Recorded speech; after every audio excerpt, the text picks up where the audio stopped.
Querer aprender un poco más de esa especialidad.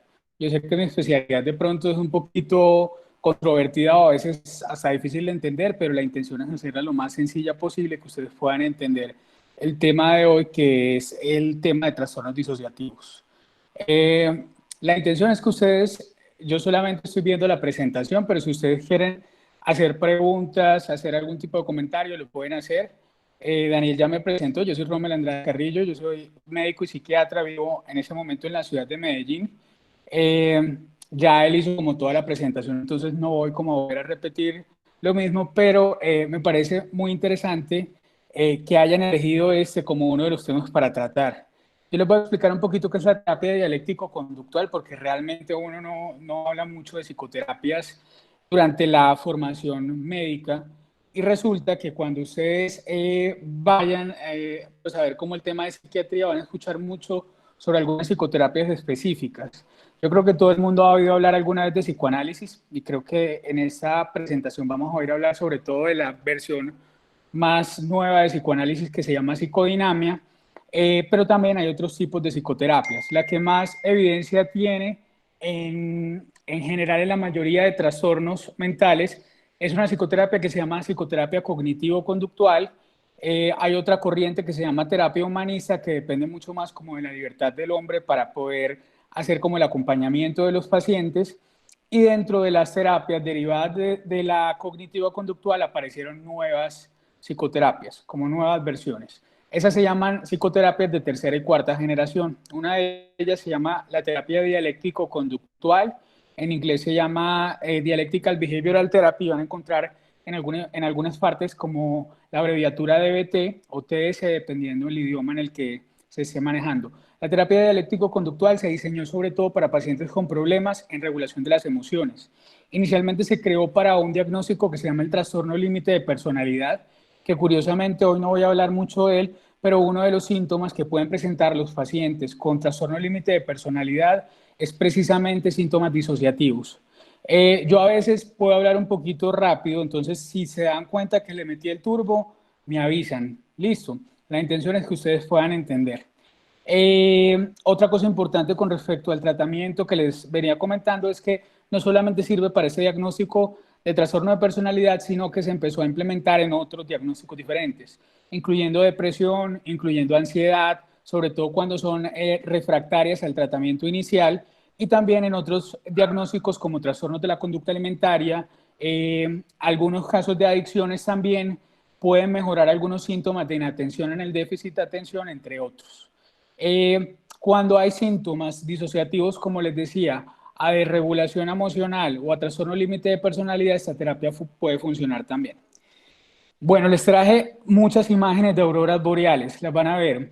Y tomé la decisión de traer estas imágenes, primero pues porque son imágenes muy bonitas. No he tenido la oportunidad de ver todavía una aurora boreal en vivo y en directo, pero así como sucede con la aurora boreal, que es muy difícil de ver y tiende a ser algo como muy, digamos así, llamativo y exótico, los trastornos disociativos como tal, bien establecidos, también tiende a ser algo muy exótico en la psiquiatría. No es realmente lo que uno más ve en la práctica. Y puedo contar con una sola mano los casos que he visto de trastornos disociativos propiamente, sin ninguna otra asociación a otra enfermedad mental. Entonces, la intención es que disfruten estas imágenes tan bonitas de auroras boreales y hablemos un poco sobre disociación. Vamos a basarnos pues en la clasificación de DSM-5, que es la clasificación actual. Recuerden que a partir del 2013 tenemos esta nueva clasificación, se demoraron mucho en sacarla, porque la última, que era la del DSM-4, surgió en los 90 y luego sacaron por allá en el 98 una versión como corregida, digámoslo así, o como una versión mejorada del DSM-4, pero realmente esa es nueva relativamente, pues ya van 7 años y es muy distinta a lo que veníamos viendo antes. Y los trastornos disociativos fueron uno de esos que sí tuvieron un cambio importante que ahorita se los voy a mencionar. Primero hablemos del término disociación, porque en sí la disociación no es solamente algo que se presenta en los trastornos disociativos, sino que se puede presentar en diferentes diagnósticos como tal y en algunos casos en personas normales. La disociación se supone o se suponía antes, sobre todo históricamente, se hablaba que era un mecanismo de la defensa inconsciente, sobre todo cuando el psicoanálisis tenía mucha preponderancia. Y recuerden, o si de pronto no han visto psiquiatría, el psicoanálisis menciona como que tenemos dos tipos de conciencias. Una que es como más evidente a la persona que la vive, al espectador, pero hay otra que no es realmente tan fácil de ingresar y esa es una, digamos que es una conciencia más escondida, es la que se conoce como el inconsciente. Y hablan de que los procesos de disociación ocurren cuando hay una segregación, una separación de los procesos mentales o conductuales habituales de la persona que contrarrestan el resto de la actividad psíquica de la persona. Es decir, es como si la persona se separara de sí misma y empezara a tener como una especie de automatismo. Y en ese momento ocurre una disrupción en varias funciones mentales, en cuales uno ve mucho que se puede presentar alteración en la memoria, alteración en la identidad como tal, alteración a nivel de la sensopercepción, es decir, de la percepción que vienen a través de los órganos de los sentidos, de la conciencia como tal e incluso de la conducta motora. Históricamente se asociaba a la disociación antes como una división en la conciencia, pero este último término, el término de conciencia, se ha empezado a usar o se utilizó en algún tiempo de manera intercambiable con otros como personalidad, mente, psiquis, ego, y es muy difícil porque ninguna de esas realmente es lo mismo que lo otro. ¿Sí? Son muy diferentes entre sí. Entonces, cuando uno utiliza la definición como una división en la conciencia, puede ser algo ambivalente y puede ser muy difícil de entender. Y resulta que cuando hablamos de los síntomas disociativos y uno le enseña a los pacientes y a los estudiantes como el examen mental, a veces es muy difícil clasificar en qué parte de la historia clínica van, porque uno no podría decir realmente si es algo que tiene que ver con el pensamiento, si es algo que tiene que ver con la sensopercepción, si es algo que tiene que ver con la orientación en ocasiones también, y puede ser como una mezcla de todas esas cosas. En algún momento se habló también de la división de la conciencia para explicar lo que antes se conocía como la histeria y los síntomas histéricos. Recuerden que cuando se tenía ese concepto hace muchos años, sobre todo en Le Petit Salpêtrière en París, fue un término que se utilizó más por neurólogos y se hablaban de pacientes que tenían síntomas conversivos o síntomas neurológicos funcionales. A diferencia de lo que uno normalmente utilizaba el término de ser conversivo, digamos así entre comillas, porque se utiliza muchas veces en el ámbito clínico como algo despectivo, realmente los síntomas de conversión son síntomas neurológicos que no tienen una explicación por causas médicas encontrables fácilmente y que son síntomas que tienden a ser inconsistentes o que no cuadran en los grandes síndromes neurológicos que conocemos. Entonces, realmente el trastorno por conversión, que antes se conocía como histeria, corresponde únicamente a síntomas neurológicos y es diferente a lo que la gente habitualmente, lo que yo incluso hice en el rural, que era pensar que conversión era cuando habían síntomas somáticos en general que no tuvieran ninguna explicación, es decir, síntomas gastrointestinales o síntomas a nivel de dolores crónicos que en realidad no correspondían, excepto si fuera cefalea o un dolor neurológico. Durante la Primera y Segunda Guerra Mundial, el concepto de disociación tomó mucha fuerza y van a ver por qué. Y es porque en realidad los síntomas disociativos muchas veces se han asociado a trauma. Y los escenarios de guerra, los escenarios de violencia o los escenarios incluso de trauma intrafamiliar o trauma interpersonal son situaciones donde precisamente se puede favorecer la presentación de estos síntomas disociativos. A finales de 1960 hubo interés, pues como en estos estados alterados de conciencia, que eran sinónimos de disociación, pero luego apareció la década de los 70 con la psicología cognitiva, que les expliqué ahorita un poco, y todo lo cognitivo tiene que ver con pensamiento, y se trajo nuevamente la idea de que tenía que ver con divisiones de la conciencia. Entonces, en algún momento se habló de que eran divisiones de la conciencia, luego se habló que era un estado alterado, y luego se volvió a decir que era una división como tal. Entonces, hay dos grandes dificultades que todavía están presentes en cuanto a la definición de disociación y la primera es que realmente no hay un acuerdo en cuanto a su definición o significado y van a ver más adelante, por ejemplo, que cuando hablamos del trastorno de identidad disociativa claramente hay una división de la conciencia, pero en los estados alterados de conciencia también se pueden ver, por ejemplo, en episodios de despersonalización o de realización como tal, o incluso en el trastorno de despersonalización de realización propiamente dicho. Y segundo es que el fenómeno específico al cual el constructo se refiere tampoco está bien definido. Digamos que mediáticamente es muy taquillero. En la práctica clínica psiquiátrica no lo vemos mucho, pero en el cine sí lo vemos mucho más. Una de las primeras películas que se hizo sobre trastorno de identidad disociativa se basaron en esta mujer que aparece, no sé cómo señalarla, pero es la mujer que aparece en esta foto antigua, que aparece, que su nombre es Shirley A. Mason, y es una mujer en la cual se hizo, pues, que tuvo, o se reportó que tuvo un trastorno de identidad disociativa hace muchísimos años, y eventualmente se hicieron dos películas, una en 1960 y algo, y la más reciente en 2007, y la película se llama Civil, por si alguien se la quiere ver. Y lo mismo también, el primer reporte de trastorno de identidad disociativa, digamos clínicamente hablando, era la historia de una paciente a la cual nombraron Eve como para proteger su identidad, y se creó también una película viejita también que se llama Las tres caras de Eve, que también se la podrían ver, no estoy seguro si está en Netflix o en las plataformas que normalmente tenemos, pero podremos averiguarlo. Otra cosa importante con respecto a eso es que antes de que se empezara a hablar de esta condición del trastorno de identidad disociativa como una condición clínica, se pensaba que tenía como un componente mucho más mágico-religioso. Y se empezó a hablar, hace muchos años se hablaba que probablemente tenía que ver con posesiones o tenía que ver como con algo de Dios y el demonio y como una explicación mucho más mística y religiosa de lo que estaba pasando.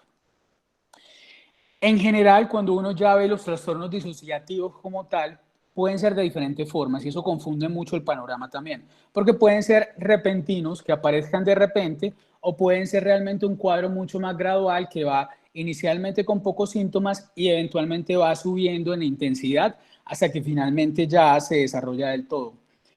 Pueden ser transitorios, pueden ser por momentos, uno lo ve sobre todo en el contexto de trauma, y pueden ser también crónicos, pueden ser que algunos síntomas se mantengan en el tiempo.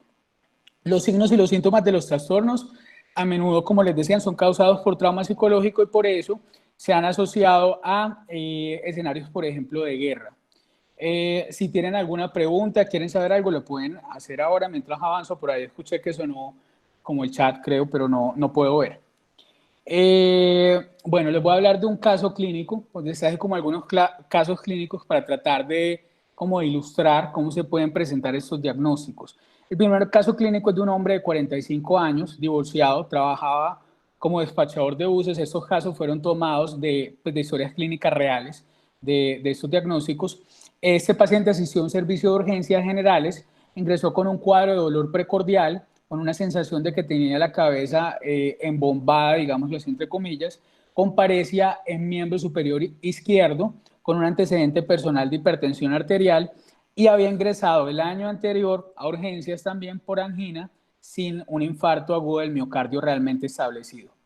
En el servicio de urgencia solicitaron interconsulta de psiquiatría porque este paciente refería a una pérdida de la memoria de los 12 años previos a todo lo que había vivido. Es decir, este paciente era como si estuviera viviendo 12 años antes y estaba comportándose y respondiendo al ambiente como si estuviera viviendo hace 12 años. Entonces, por ejemplo, ese paciente no reconocía a su hijo de 8 años, tampoco reconocía que ya estaba divorciado, que estuvo casado y estuvo divorciado, sino que él insistía en que estaba soltero y no recordaba los eventos recientes, como por ejemplo el nombre del presidente que estaba en el momento gobernando en su país.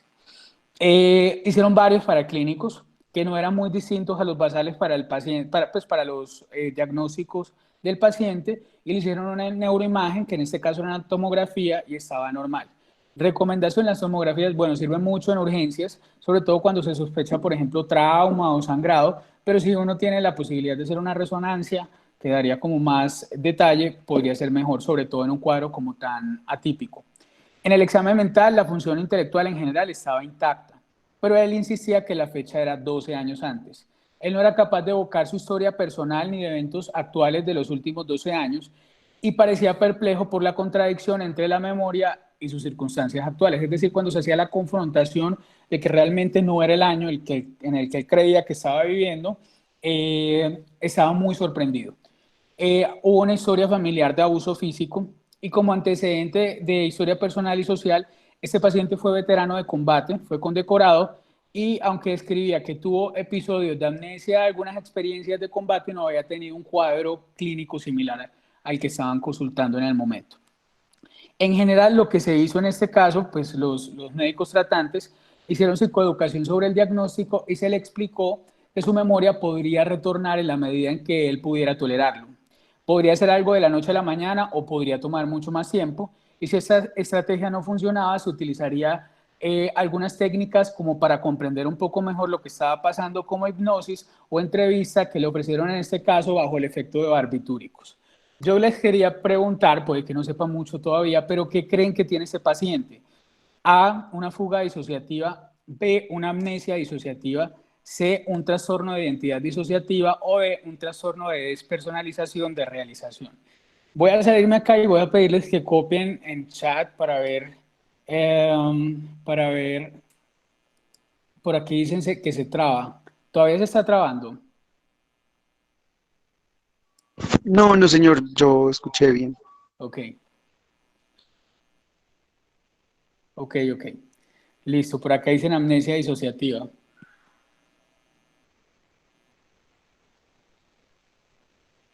Ok, muy bien.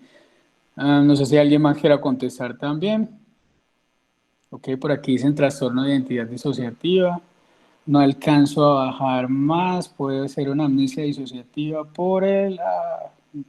no baja. No sé si alguien me puede ayudar leyendo lo que dice acá, que no me baja. Por el factor estresante, creo que dice. Listo. Bueno, efectivamente este paciente tenía un diagnóstico de amnesia disociativa. La definición de amnesia disociativa se refiere a la incapacidad de evocar información personal importante, que es usualmente de naturaleza estresante o traumática, y que esto es muy extenso, esta capacidad es muy extensa para ser explicada por olvidos normales. No es como que a uno se le olvidó dónde dejó las llaves. Realmente es un cuadro que sí implica que la información que la persona olvida es grande y es importante y no es el resultado de los efectos fisiológicos directos de una sustancia psicoactiva o de una condición neurológica o médica general.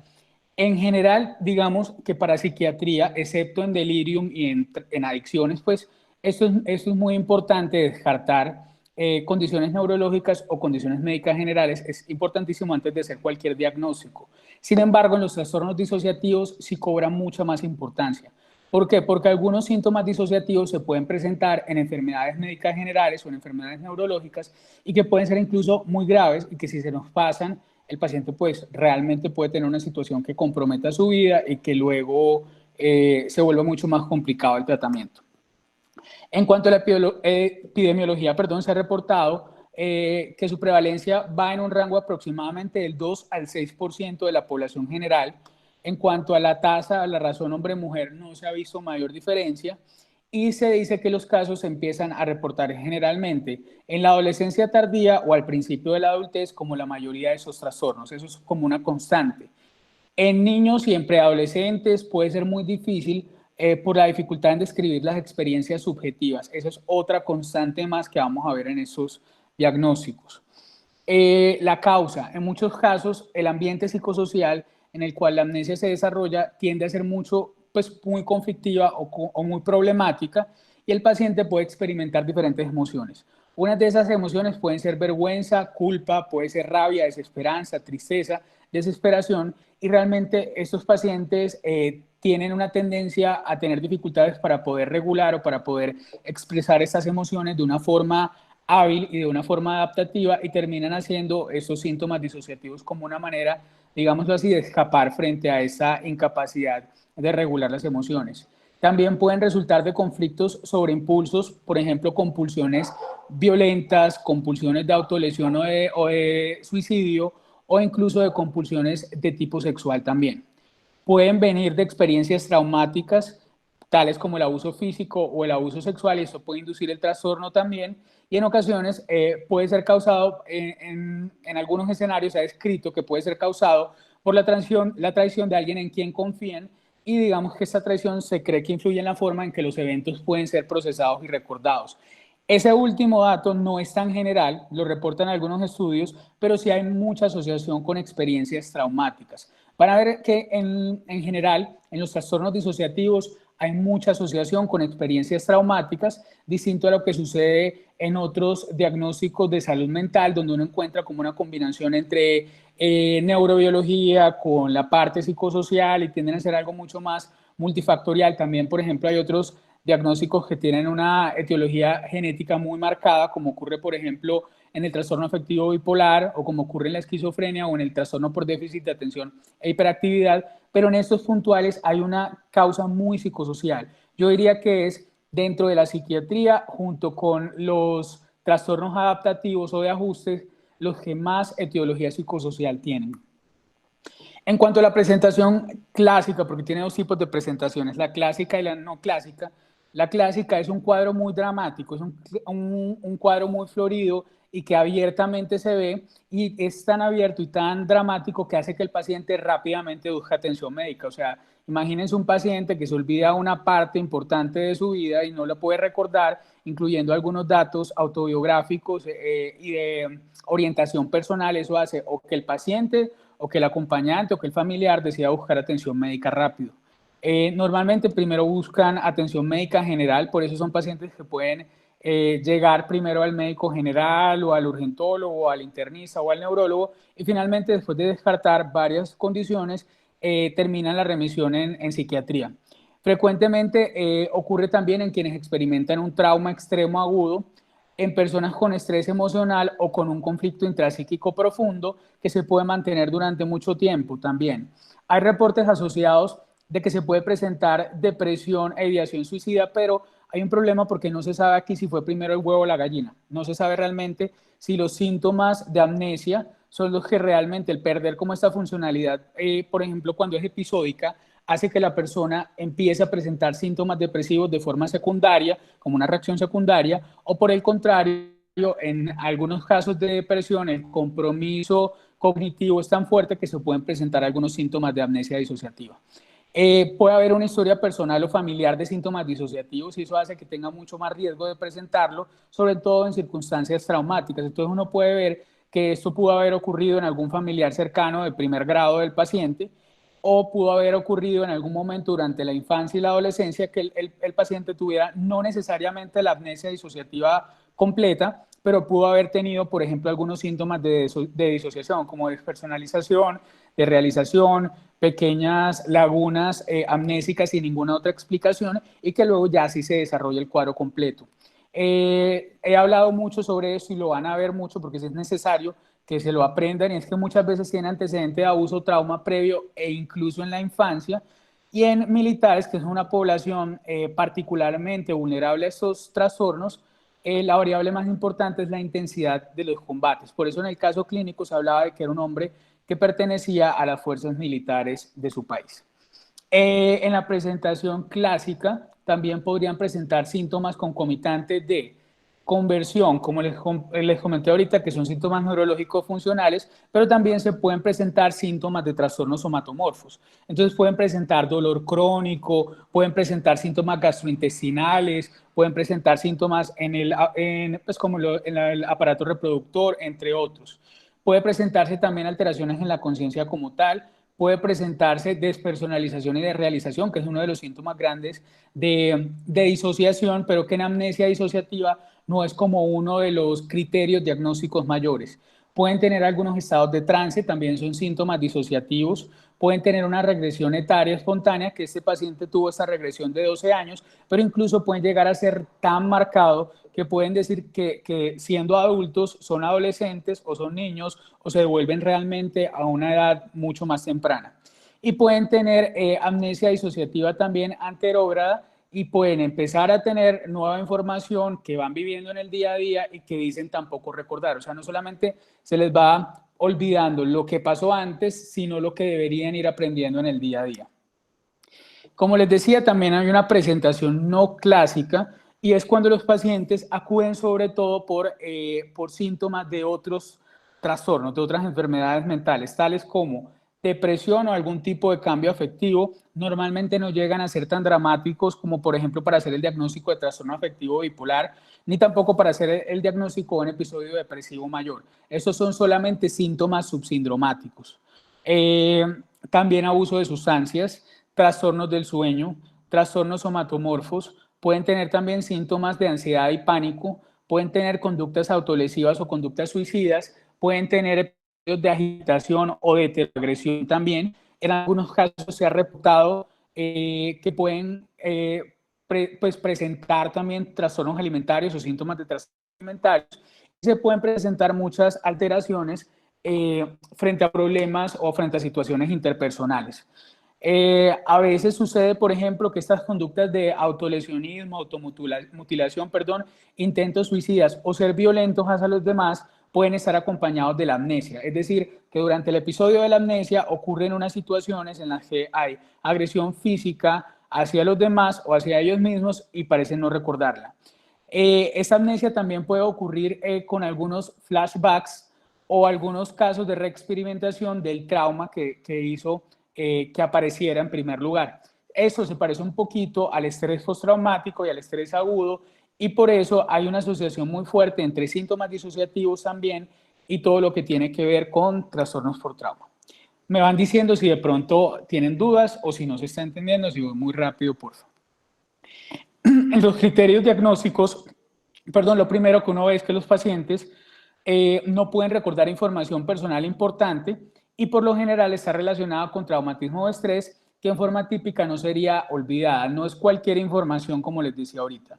Lo segundo es que los síntomas causan mucha disfuncionalidad. Lo tercero es que se debe descartar que no sea por efecto de un fármaco o por un trastorno distinto, como por ejemplo convulsiones, abusos de sustancias, traumatismo encefálico, trastorno de estrés postraumático u otro trastorno disociativo.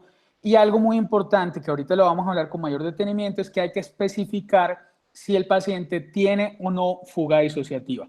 Ya les voy a decir por qué es importante esto más adelante. Entonces, hay tipos de amnesia disociativa. La primera se llama amnesia localizada, y es que la persona no logra evocar eventos relacionados a un periodo muy circunscrito en el tiempo, algo muy específico en el tiempo. Hay otra que se llama amnesia selectiva, que creo que se ha escuchado un poco más hablar de eso.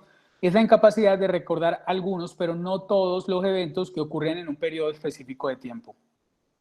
El tercero se llama amnesia generalizada, que es la falla en evocar la vida entera de una persona, que es lógicamente mucho más dramático. El cuarto se llama amnesia continua, que es la falla en evocar eventos sucesivos en la medida en que van ocurriendo, es decir, es como si se perpetuara en el tiempo. Y hay otra que se llama la amnesia sistematizada, que es la falla en recordar una categoría de información tales como la memoria relacionada, por ejemplo, a la familia o a una persona en particular, y uno tiende a ver que en esa amnesia sistematizada la categoría que olvidan tiende a ser una categoría que le genera mucho malestar emocional. Puede ser por traumas previos o puede ser porque tal vez hayan algunas emociones que no se han podido resolver frente a esa categoría o frente a esa situación, y que el paciente, la forma de poderlo lidiar, digámoslo así, es a través de estos síntomas. Hay algunos, pues como algunas recomendaciones sobre qué puede servir para evaluar a un paciente con amnesia disociativa, y lo que uno puede hacer es, por ejemplo, utilizar algunos cuestionarios. Este es uno que es muy útil, que tiene 9 preguntas en las que uno le pregunta al paciente algunas de estas. Y lo importante también es asegurarse que el paciente no esté bajo efecto de ninguna sustancia o bajo efecto de intoxicación por algún motivo. Entonces, lo primero que uno le pregunta es si el paciente ha tenido como especies de lagunas mentales o lapsos de memoria. Lo segundo es si el paciente pierde como lapsos de tiempo en sus recuerdos o si tiene como espacios de tiempo en los que no recuerda haberlos experimentado. Si el paciente ha viajado una distancia considerable sin tener idea de cómo lo hizo o dónde estaba exactamente. Eso se asocia mucho a la fuga disociativa, que más adelante la vamos a ver también. Que si las personas le dicen al paciente que se ha dicho o hecho cosas que no puede evocar, que si encuentra objetos en su posesión que no recuerda realmente adquirir o que no se parecen realmente a su personalidad, o ítems que un niño podría tener, por ejemplo, juguetes, peluches y este tipo de cosas. También si el paciente alguna vez le han dicho o ha encontrado evidencia que tiene talentos o habilidades que no sabía que tenía. Es como si, digamos, se desarrollara en habilidades y en hobbies y en cosas que normalmente no hace. Si sus gustos fluctúan mucho, por ejemplo, la preferencia de alimentos, hábitos personales, la música, la ropa y así sucesivamente, si tiene como espacios que no recuerda en cuanto a los recuerdos en su vida, en las memorias de su vida, y si tiene partes como que están faltantes también. Eh, si pierde fácilmente, por ejemplo, como el hilo de una conversación, y si eso ocurre también durante las terapias. Y finalmente, la última pregunta, la novena, es ¿cuál es el periodo de tiempo más largo en los que se ha perdido? Por ejemplo, si ha perdido minutos, horas, días, semanas, meses o años sin recordar realmente qué era lo que pasaba en ese momento en su vida. Esa es una escala que lleva muchos años funcionando, pero que sigue funcionando todavía. En cuanto a los diagnósticos diferenciales, primero hay que tomar en cuenta olvidos ordinarios y amnesia no patológica, pero como les decía, son situaciones mucho más puntuales y específicas. Eso es un motivo de consulta muy común. Sobre todo a partir de ciertas edades, las personas se empiezan a preocupar, no lo relacionan tanto con trastornos disociativos, sino más con trastornos neurocognitivos mayores o demencias que llamamos. Empiezan a preguntar mucho si realmente olvidar cosas tienen que ver con eso. La gran mayoría de veces no tiene que ver con demencias tampoco y pueden ser olvidos ordinarios o amnesia no patológica de cosas que se pueden olvidar fácilmente. La demencia, las demencias también, sobre todo la enfermedad de Alzheimer, recordemos que pues hay varios tipos, digamos, de enfermedad de Alzheimer, pero la clásica, la más común, puede empezar con alteraciones de memoria, sobre todo de memoria anterógrada. Y no es tan común que pierdan como lapsos de tiempo de su vida, sino que es algo mucho más progresivo. Lo último que se pierde es la memoria anterior, los eventos remotos, lo que pasó mucho antes, y se va perdiendo más lo que ocurre en el día a día. El delirium, que recordemos que también puede tener alteraciones en el estado de conciencia, pero que en realidad es, primero, causado por una enfermedad general y segundo, tiende a ser fluctuante. Entonces, uno ve que el paciente durante el día puede tener episodios donde se pierde totalmente y luego vuelve a un estado relativamente similar al basal. Y también por trastornos amnésicos por condiciones médicas. También amnesia post-terapia electroconvulsiva con anestesia y relajación, que llamamos TECAR. Uno de los efectos secundarios más comunes de la terapia de la TECAR es precisamente presentar olvidos, pero casi siempre tienden a ser olvidos de lo que ocurre alrededor de los días donde están haciendo la terapia o información muy general, pero no tiende a ser información autobiográfica ni tiende a ser algo como tan estructurado como ocurre en la amnesia disociativa. La amnesia postraumática también, sobre todo el síndrome postconcusional, también ocurre muchas veces que los pacientes que tienen trauma encefalocraneano pueden olvidar, por ejemplo, el evento del trauma, del accidente, de lo que les haya ocurrido, pero no llega a ser tan dramático como la amnesia disociativa. En epilepsia hay que mirar realmente que no estén haciendo episodios de lo que llamamos pseudocrisis o crisis epilépticas psicógenas. Eso es importante porque no es tan fácil de hacer el diagnóstico. Es importante también tomar en cuenta, y eso van a verlo durante toda la charla, que los pacientes, sobre todo con epilepsia del lóbulo temporal, pueden tener síntomas disociativos, pero hay otros síntomas asociados, normalmente no son episodios tan largos y tienden a ser síntomas específicos, pero no constituyen como un cuadro clínico disociativo como tal. Puede ser amnesia relacionada a sustancias y algo muy complicado, y también eso lo vamos a ver durante toda la charla, es hacer la diferencia con lo que llamamos simulación y amnesia facticia, porque estas son personas que simulan un cuadro clínico con un objetivo secundario. Puede ser, por ejemplo, quitarse una responsabilidad económica o legal o algún problema que están viviendo. Hay que ser muy explícitos en la entrevista, hay que preguntar lo mismo varias veces, hay que buscar diferentes técnicas para hacer la entrevista. Antes, sobre todo, se utilizaba mucho la hipnosis para tratar de hacer esas entrevistas, pero realmente la evidencia de la hipnosis es, pues, como eficaz, es muy pobre, pues como la eficacia de la hipnosis es muy pobre, y en realidad se ha ido como perdiendo el uso de la hipnosis como un tratamiento o como una técnica de evaluar el examen mental. Otra opción que se utiliza un poco más es la entrevista bajo efectos de medicamentos.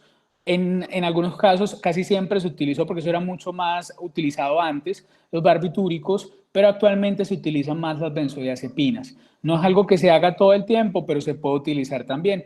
Se supone que bajo estos efectos de las benzodiazepinas, barbitúricos o cualquier depresor del sistema nervioso central o bajo el efecto de la hipnosis, se supone que vamos a mirar si el paciente realmente persiste con los síntomas o si por el contrario, frente a este efecto se pierde todo el cuadro clínico y eso daría idea de que el paciente está simulando o realmente es una amnesia facticia. Uno de los diagnósticos diferenciales principales es algo que se llama la amnesia global transitoria.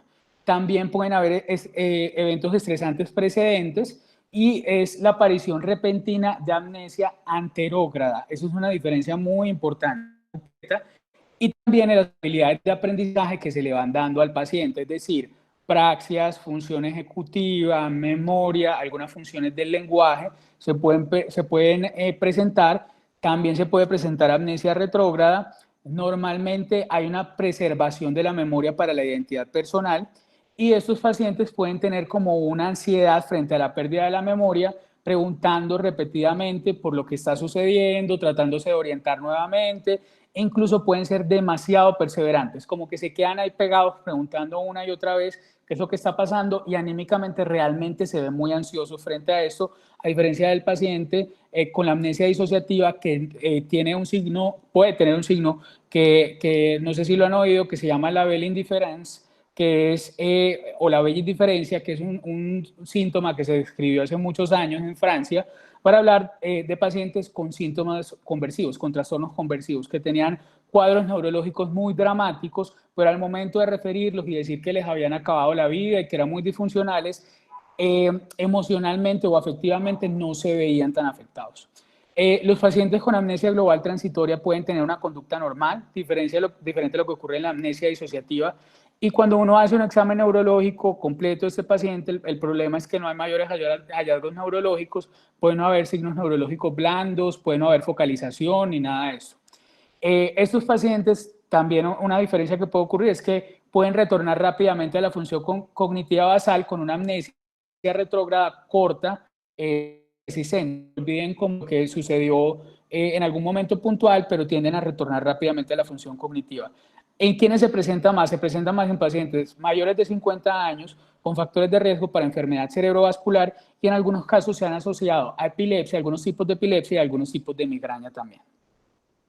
En cuanto a si utilizamos para clínicos o no, en general esta diapositiva funciona como de aquí en adelante, porque uno sí debería hacer un examen físico general, un examen físico neurológico completo, un examen físico, un examen mental también completo, para descartar otras posibles causas, y la evaluación inicial debería incluir un estudio de una imagen de resonancia magnética para descartar causas estructurales. También se debería tener un registro electroencefalográfico o una telemetría si necesitamos más tiempo o necesitamos como un monitoreo en video de lo que está pasando para descartar algún trastorno epiléptico o convulsiones. Y lo otro es que también podríamos o necesitamos pedir análisis de sangre y de orina para descartar posibles causas tóxicas que muchas veces pueden hacer síntomas disociativos. Las pruebas neuropsicológicas realmente no se necesitan siempre, pero podrían caracterizar mejor la naturaleza de las experiencias disociativas y también nos podrían dar ideas, por ejemplo, de si hay compromiso de alguna otra función mental superior. Entonces uno puede ver ahí si hay compromiso de lenguaje, de atención sostenida, de también otros tipos de memoria, pues puede uno como dividir los tipos de memoria y mirar realmente qué es lo que está pasando, pero no es como un examen que necesitemos en todos los casos. Serviría mucho más cuando hay sospecha de que el paciente pueda tener, por ejemplo, un trastorno neurocognitivo mayor o menor incipiente, que es lo que llamamos antes deterioro cognitivo leve, y que puede estar presentando algunos síntomas neuropsiquiátricos como el debut, porque recordemos que no todas las demencias son Alzheimer y no todas las demencias debutan con problemas de memoria o con síntomas tan floridos o tan claros. Dentro de los diagnósticos diferenciales, aquí aparecen todos, pero quería mostrarles sobre todo los relacionados a sustancias. Puede ser alcohol, puede ser sedantes, anticolinérgicos, esteroides, marihuana, analgésicos, algunos analgésicos, fenciclidina, metildopa, algunos agentes hipoglicemiantes, betabloqueadores, litio, entre otros. Realmente, si ustedes se dan cuenta, ahí se pueden encontrar un montón de medicamentos que pueden presentar síntomas disociativos. Sin embargo, es muy raro que tengan un cuadro completo de abstencia disociativa, como el trastorno completo. Es más común encontrar que las personas describan simplemente síntomas. En cuanto al curso del pronóstico, hay poca información. La amnesia disociativa aguda frecuentemente puede remitir de manera espontánea, sobre todo cuando se le quita la situación que es traumática o abrumadora. Pero otras personas pueden desarrollar unas formas mucho más crónicas o graves y pueden ser muy disfuncionales. El objetivo debe ser retornar la memoria al paciente lo más pronto posible. De lo contrario, pues esta memoria reprimida puede, según el psicoanálisis, formar un núcleo en el inconsciente y se pueden desarrollar más episodios amnésicos futuros. Pero lo que uno sí tiende a ver, saliéndonos un poco del psicoanálisis y la psicodinamia, es que estos pacientes, si no se tratan rápido, sí se puede volver pues como algo mucho más crónico y algo mucho más persistente en el tiempo, con mayor disfuncionalidad o con episodios de recurrencia también. El tratamiento se han descrito diferentes técnicas. La primera de ellas es la terapia cognitiva. Les decía que podría tener algunos beneficios específicos. La terapia cognitiva conductual se basa en dos principios. Primero, todo tiene que ver como con la parte de identificar algo que se llaman distorsiones cognitivas, que es que son como pensamientos disfuncionales que se generan a partir o a raíz de algunas enfermedades puntuales y que tienden a ser como esquemas repetitivos por diagnósticos. Entonces uno ve, por ejemplo, que el paciente con depresión tiene una tendencia a pensar de cierta forma, igual sucede con el paciente ansioso e igual sucede con el paciente con disociación. En este caso puntual, pues se tratarían las distorsiones cognitivas identificadas y eso podría dar como una puerta de entrada a la memoria autobiográfica para que el paciente pueda nuevamente retornar a su estado basal. La hipnosis podría usarse para contener, modular, titular la intensidad de los síntomas, para tratar de facilitar también la evocación de las memorias disociadas, dar un apoyo y fortalecer el ego del paciente y podría integrar el material disociado como para que tenga más coherencia, más consistencia y se les puede enseñar también técnicas de relajación o incluso hay algunas técnicas de autohipnosis que pueden funcionar en algunos pacientes. En cuanto a las terapias somáticas, solo se ha usado entrevista farmacológica con amobarbital, tiopental, benzodiazepinas y anfetaminas. Se ha usado tanto en amnesias agudas como en reacciones de conversión también. Y se usan sobre todo cuando el paciente no responde a las primeras intervenciones, sobre todo psicoterapéuticas. Normalmente lo que recuerdan estos pacientes bajo esta metodología de los medicamentos tienen que luego procesarlo en estado consciente. No es solamente como que se quede la información ahí, porque el paciente pues, va a estar bajo el efecto de la medicación y puede no estar, digamos, al 100% en sí para poder entender lo que pasa. Entonces luego toca traerlo a la terapia y ayudarlo a que pueda procesarlo. Y también se ha hablado de que podrían funcionar algunas terapias grupales. Se ha usado más en pacientes con traumas asociados, pero hay que tener mucho cuidado porque estos pacientes podrían evocar recuerdos traumáticos y hay que ayudarles a controlar el material disociado. Cuando las terapias grupales permiten que los pacientes hablen sobre situaciones traumáticas, hay que tener mucho cuidado de tener como un apoyo psicológico o psicoterapéutico inmediato, porque eso puede generar crisis en algunas personas e incluso hay reportes, por ejemplo, de aumento de conductas suicidas o de autolesionismo posterior a terapias grupales en las que los pacientes no han tenido el acompañamiento adecuado. No sé si tengan preguntas sobre amnesia anterógrada antes de avanzar. Amnesia disociativa antes de avanzar, aprovechando.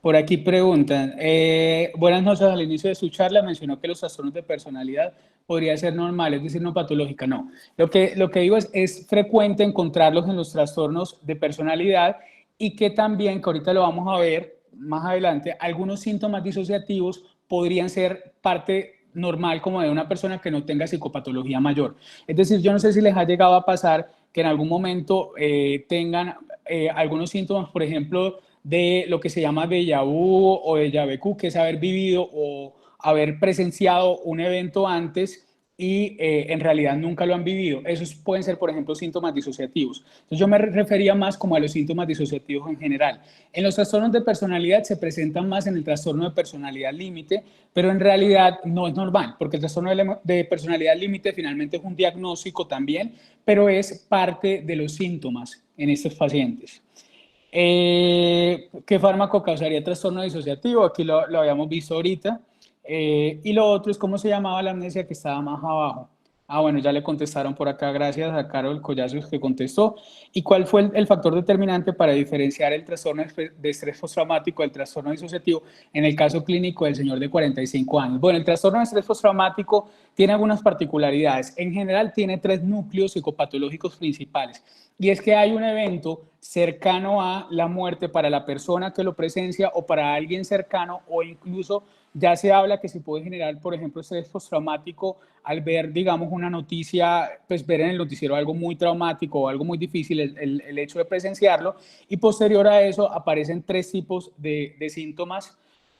Lo primero es que aparecen conductas de evitación. Entonces, si por ejemplo yo tuve un accidente de tránsito, mi conducta de evitación puede ser evitar montarme en carro, montar en moto, montar en bus o cualquiera que haya sido, por ejemplo, el medio de transporte en el que ocurrió el accidente de tránsito. Eso se llama conductas de evitación.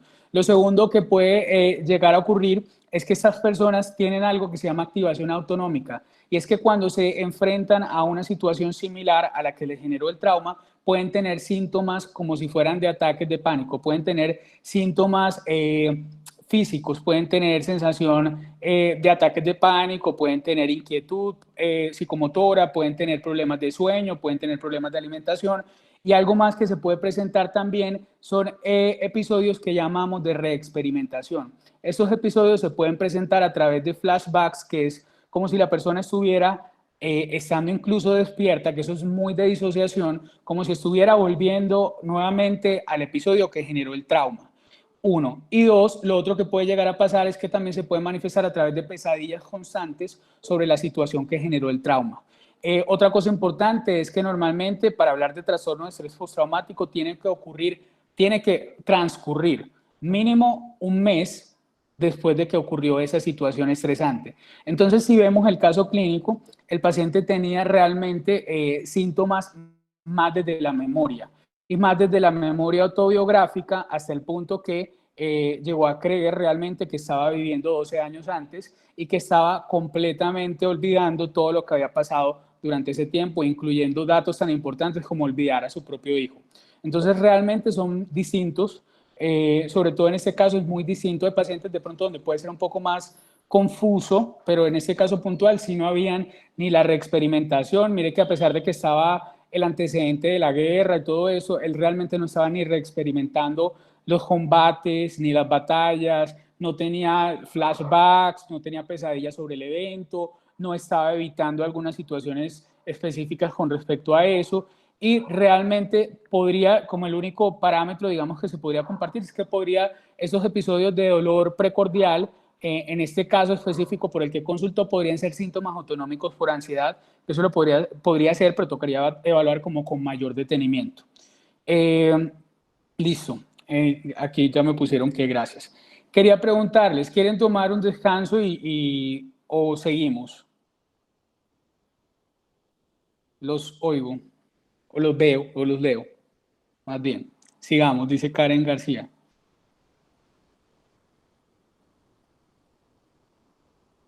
¿Alguien más tiene algo que decir?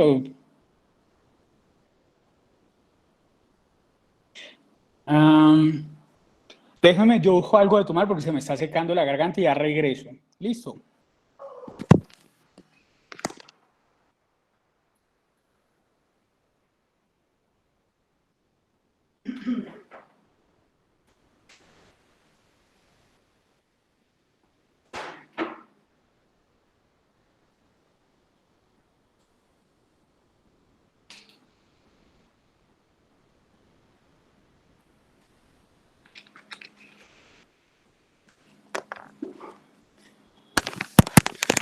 Listo, continuemos entonces. Sigamos con otro caso clínico. Esta es una mujer de 27 años, es soltera, no soltero, sino soltera. Manifestaba episodios intermitentes de sentirse atrás, entre comillas, asociado a situaciones ansiogénicas. El último episodio fue dando una charla en la que sentía que no era ella quien estaba exponiendo algo. Se sentía viendo a alguien más hacerlo. Ella decía que las palabras salían de su boca, pero sentía que no era ella quien las decía. Se sentía tranquila durante el episodio y manifestaba sentirse muy atrás, como si estuviera atrás, viendo todo lo que ocurría. Los síntomas luego de este evento donde estaba exponiendo permanecieron por un par de días más, pero luego remitieron solitos. Ella manifestaba que había tenido episodios similares durante su vida escolar y universitaria. En su infancia, recordaba haber presenciado violencia física entre sus padres, lo cual le generaba mucha ansiedad. Ella decía que se mudaban constantemente de ciudad por dificultades económicas y laborales del papá, y la ansiedad no disminuyó después del divorcio de sus papás, ya que el papá estuvo ausente desde entonces y la relación con la mamá se caracterizó sobre todo por altas emociones expresadas. Recuerden que las altas emociones expresadas son cuando una persona tiende a ser crítica sobre el comportamiento, en enfermedades mentales sobre los síntomas de otra persona, y eso puede generar muchas dificultades interpersonales. Se desconoce realmente si en la infancia presentó episodios de disociación, ya que ella no recordaba haberlos presentado. Quiero que me digan cuál es el diagnóstico posible de esta paciente. Nuevamente, fuga disociativa, amnesia disociativa, trastorno de identidad disociativa, trastorno de despersonalización, de realización. Si quieren se los pongo acá para que vean.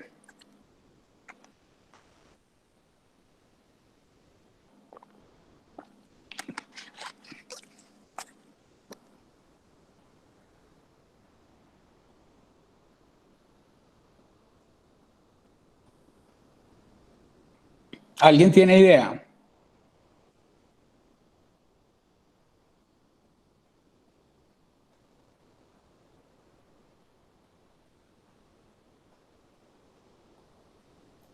Ah, bien. Bueno, yo les voy a decir entonces cuál es el diagnóstico. Hola. Perdón, no, solo iba a decir que han escrito muchos por el chat que la dé, Sí. solo que no sé por qué no le aparece. Ah, no sé, eso se bloqueó. Yo pensé que me habían dejado solito hablando. Pero bueno, está bien. Entonces, continuemos. Pusieron la D, de dedo. Ok, el diagnóstico efectivamente es la de trastorno de despersonalización de realización. Bueno, primero lo que es despersonalización y lo que es desrealización. Aquí, frente a la pregunta que hicieron, no sé si les ha llegado a pasar, ustedes ahorita me van a contar si les ha llegado a pasar esto. La despersonalización es la sensación, sobre todo en este caso, recurrente o persistente de desapego o extrañeza con uno mismo. El individuo puede reportar sentirse como un autómata, como si fuera casi en modo automático, en modo zombie, o como si estuviera viéndose a sí mismo en una película. La desrealización, la diferencia es que se refiere a las sensaciones de irrealidad o de estar despegado del ambiente. El paciente puede describir su percepción del mundo exterior como si fuera falto de lucidez y como falto de color emocional. Algunos pacientes, una cosa muy común que uno encuentra y como síntomas sí se presenta mucho, la despersonalización y la desrealización, y los pacientes tienden a decir que se sienten como en un sueño. Eso se llama psicopatológicamente estar en un estado onírico. Eso es muy común que los pacientes lo digan en la consulta, incluso con otros diagnósticos diferentes al trastorno de despersonalización de realización.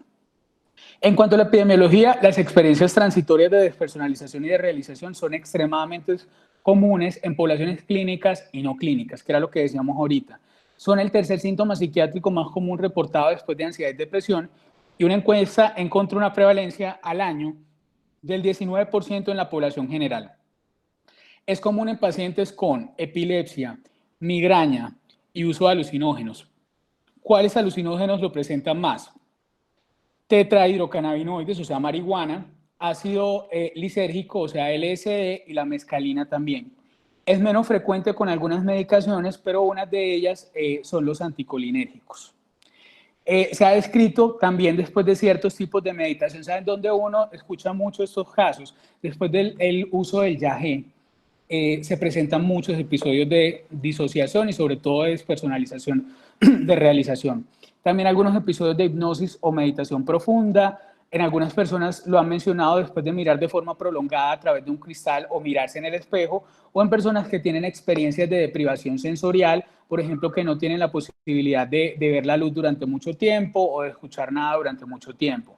También son comunes después de experiencias de amenazas a la vida con o sin lesiones corporales asociadas.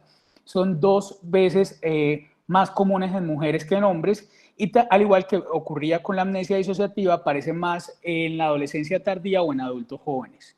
En cuanto a la causa, se ha hablado a nivel psicodinámico o psicoanalítico que se trata de una desintegración del ego o como una respuesta afectiva en defensa del ego. También se habla de una etiología traumática, de estrés traumático, que 1/3 a la mitad de los pacientes en la clínica, cuando se despersonalizan, reportan que hay un trauma asociado. Incluso 60% de víctimas de accidentes presentan despersonalización durante o inmediatamente después del evento. Eso es muy común, que uno vea que los pacientes con estrés agudo, por ejemplo en accidentes de tránsito, en situaciones cercanas a la muerte, reporten síntomas de despersonalización y de realización. Y muchas veces se asocian también a estrés y fatiga. Otro tipo de etiología, que es la neurobiológica, es, digamos, uno de los que más etiología neurobiológica se ha encontrado, o de los pocos que se ha encontrado, y es que hay una evidencia de que podría estar asociado a serotonina. Entonces, hay algunos casos de que han tenido respuesta a los medicamentos inhibidores selectivos de recaptación de serotonina, sobre todo cuando se ha asociado a migraña y a consumo de marihuana. Y cuando hay depresión del L-triptófano, que es un precursor de la serotonina, recordemos que la serotonina tiene varios pasos para poderse formar y tiene mucho que ver, por ejemplo, con la alimentación, aumenta los síntomas de despersonalización. Por eso algunos pacientes, por ejemplo, con trastornos de la conducta alimentaria, sobre todo restrictivos, ya sea anorexia nerviosa o el trastorno evitativo restrictivo de la ingesta, pueden tener algunos episodios disociativos también. Y hay estudios que parecen implicar el receptor NMDA de glutamato, y por eso, por ejemplo, uno ve que la ketamina podría generar síntomas también disociativos. En cuanto al diagnóstico, hay un número de componentes distintos que comprometen la experiencia de despersonalización, y estas personas tienen cambios a nivel corporal, también perciben una dualidad del yo y se ven como si fueran un observador y como un actor. Es como si estuvieran viéndose a sí mismo en una película. Algunos han hablado de esa experiencia como si fuera desdoblamiento o algo así, creo que le dicen. También se sienten como distanciados de los otros, también sienten como que se distancian de las emociones propias, es decir, tienen una emoción, tengo tristeza, tengo rabia, tengo celos, pero realmente no lo logro identificar como algo que me sucede a mí, y por eso muchas veces les vuelve a suceder lo que les mencioné antes, que era la bella indiferencia, y es que estas personas mencionan que son, supongamos, que están viviendo una tragedia o que están muy tristes, pero al momento de la resonancia afectiva uno no lo logra sentir de esa forma. Y no siempre les queda fácil expresar la experiencia. Cuando uno empieza a preguntar por síntomas de despersonalización y de realización, la gente muchas veces se queda corta en la manera de explicarlo y dicen realmente que no lo saben cómo explicar, y les toca recurrir como ejemplos para poderlo hacer. En cuanto a los criterios del DSM-5, ya expliqué pues cuáles son los criterios o qué es lo que se refiere con despersonalización y de realización, pero algo importante es que durante estas experiencias todo lo que tiene que ver como con la percepción de la realidad continúa intacta, es decir, no es que se pierdan completamente de la realidad. Ellos saben quiénes son, ellos saben qué edad tienen, diferente a la amnesia disociativa, por ejemplo. Hay disfuncionalidad asociada, no está explicado por sustancias ni tampoco por otra enfermedad mental mayor. Eso es muy importante. Se asocia a muchas condiciones clínicas, por eso el diagnóstico es complicado. Nuevamente, les recomiendo siempre hacer un examen físico, neurológico y mental completo, y se pueden pedir para clínicos, y también se puede utilizar registros electroencefalográficos y paneles de tóxicos cuando se necesiten. Algunas condiciones médicas que se asocian son, por ejemplo, el consumo de sustancias. Les había mencionado algunas, la marihuana, el LSD, la mescalina y algunos estimulantes también. Recuerden, por ejemplo, que la cocaína, el bazuco, que es la pasta básica de coca, algunos energizantes, algunas bebidas energizantes, algunas anfetaminas también pueden producir estos síntomas.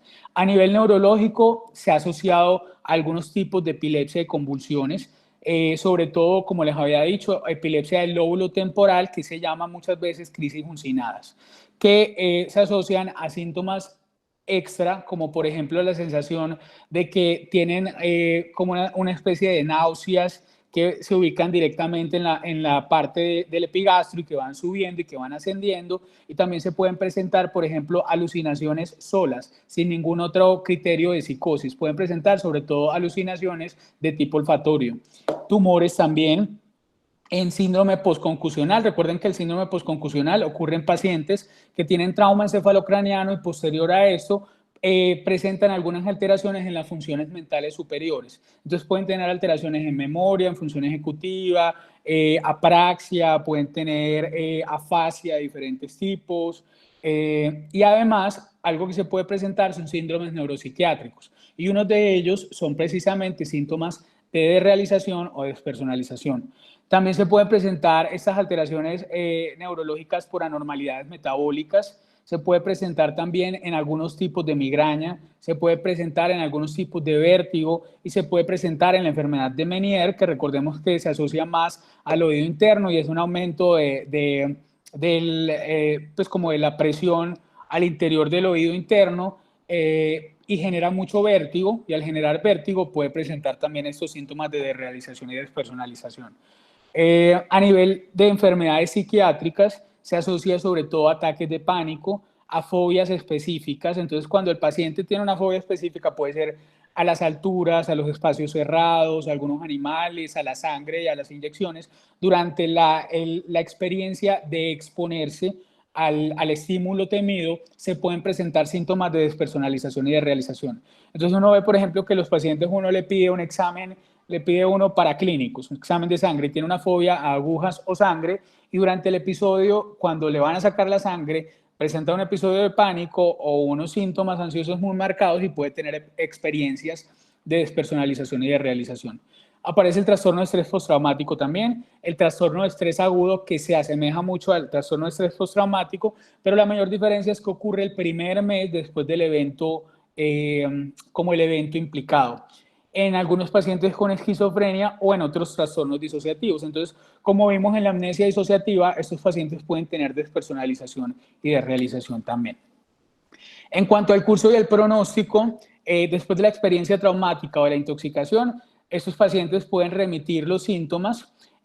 Cuando se asocia a una enfermedad mental, adicional, después del tratamiento definitivo del trastorno primario también puede mejorar, pero cuando es el trastorno solito, puede tener un curso episódico, en los que los pacientes tienen como crisis de despersonalización, de realización, que toman como mayor intensidad y ya luego vuelven a bajar y vuelven a un estado basal y pueden tener recaídas y remisiones y volverse crónico e incluso con disfuncionalidad asociada, porque por ejemplo puede que estos pacientes tengan los episodios de despersonalización y de realización durante su desempeño laboral, durante su desempeño social, su desempeño académico, y si puedan tener consecuencias.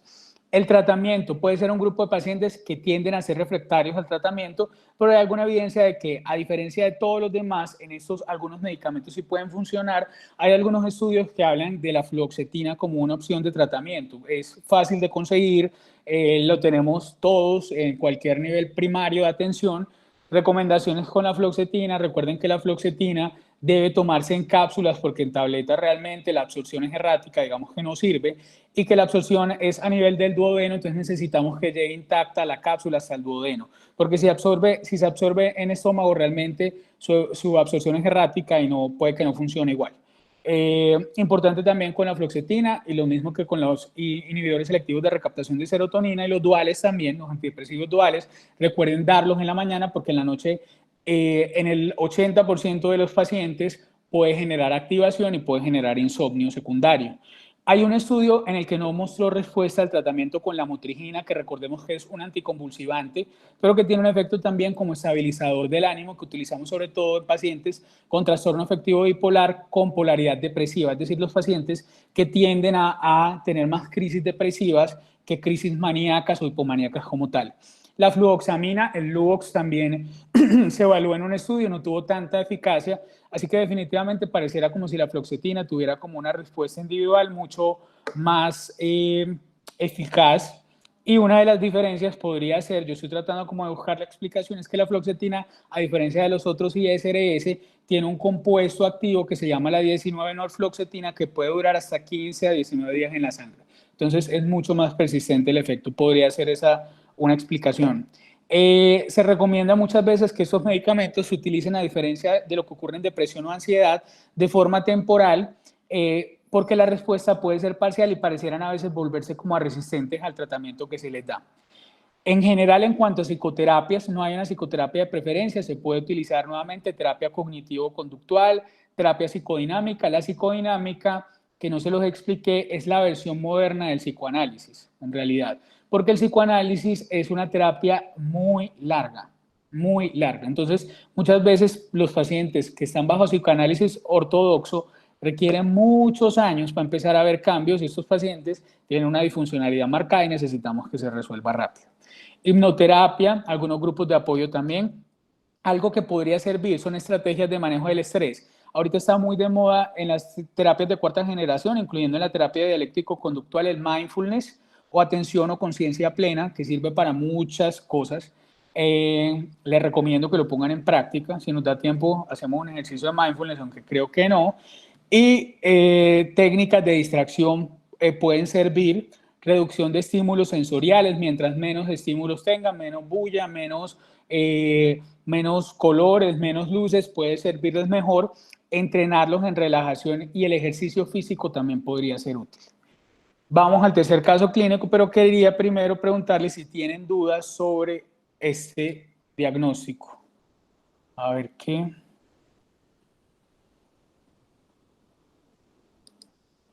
Bueno, ¿cuál es el término? Me preguntan por acá, ¿cuál es el término que se utiliza cuando uno escucha su propia voz que le dice algo? Y dos, cuando se escucha la voz de una tercera persona.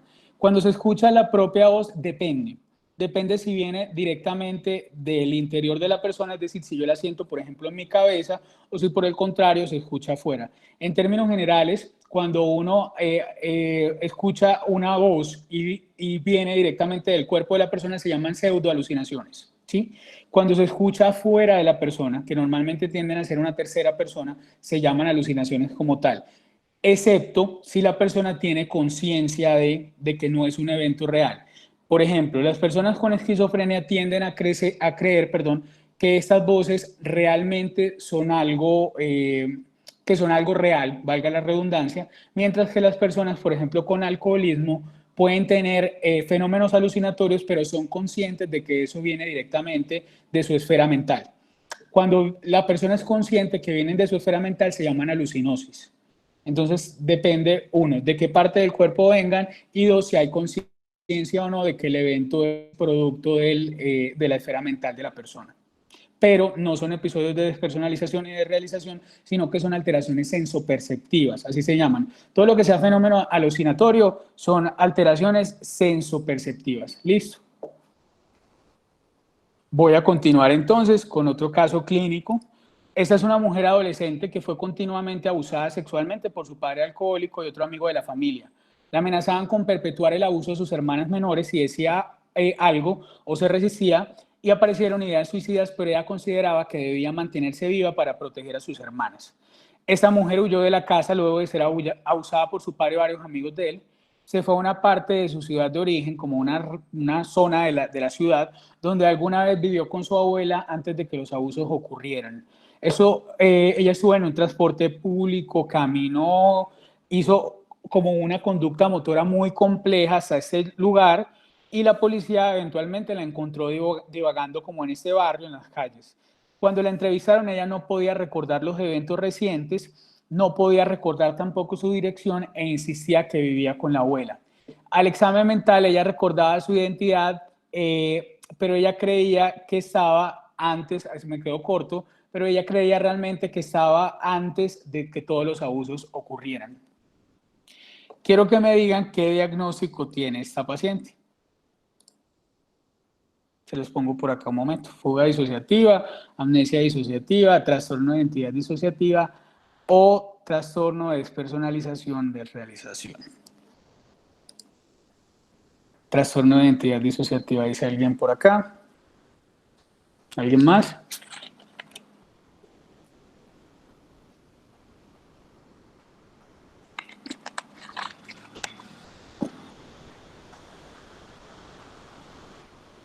Yo no sé, no me sale nada. Si alguien me quiere decir lo que están diciendo. ¿Fuga disociativa? Fuga disociativa, dijeron por acá. Ok.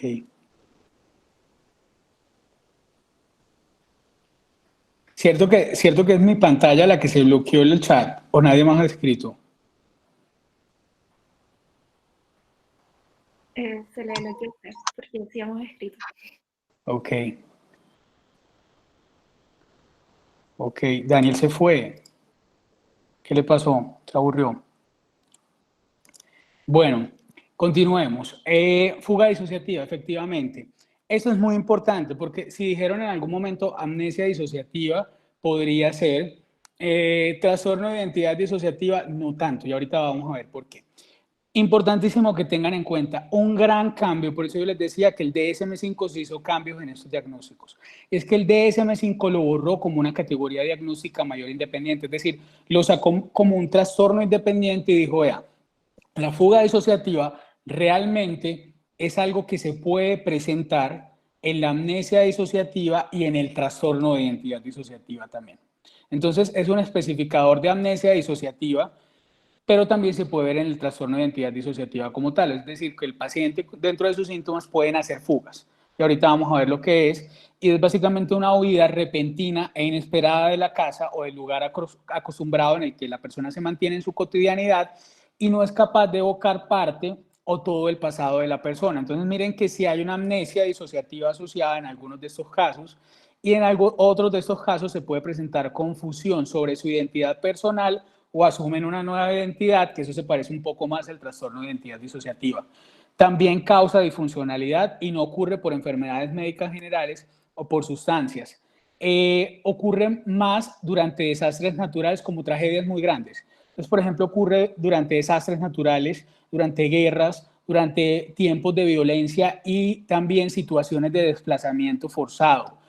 En general, digamos que la epidemiología al respecto es muy pobre y no existen datos sistemáticos que respalden estos datos, y ya que lo sacaron como una categoría independiente, como un trastorno independiente, digamos que eso entorpece todavía más la investigación al respecto, porque cuando se quita como el tema de que sea un diagnóstico como tal, baja también el interés investigativo.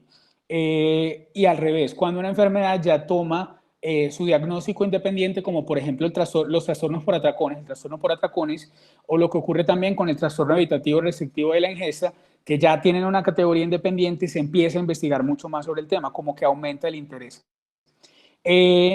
Datos que sugieran realmente diferencias entre géneros, pero al parecer ocurre más en hombres y parece que la población militar también tiende a ser un factor de riesgo. Se ha descrito típicamente en adultos y también pues porque finalmente los niños y adolescentes, como estos son huidas y fugas y realmente se van como del lugar donde viven o donde se mantienen habitualmente, digamos que los niños tienen muchos factores que los limitan frente a fugarse, pues. En cuanto a la causa, esta es una causa netamente de traumática. Se habla de que pueden haber situaciones estresantes que llevan a un estado de conciencia alterado, dominado sobre todo por el deseo de huir. Es decir, que están como tan agobiados por la situación que lo que quieren es de huir, y es la causa que más se ha asociado. Se ha encontrado que tener un episodio de fuga disociativa aumenta la posibilidad de volverlo a repetir. Además del estrés externo, también está otra vez el tema de las emociones extremas. Por eso, terapias como la terapia dialéctico-conductual, donde se trabaja el tema de regulación emocional, podrían ser, digamos, como una forma innovadora de trabajarlo. Pero como les digo, la evidencia y la investigación sobre este tema no es tanta. Importante a nivel clínico, puede durar de minutos a meses. Algunos pacientes reportan múltiples fugas. Y en los casos más crónicos y complejos, hay que descartar que la persona no tenga un trastorno de identidad disociativa.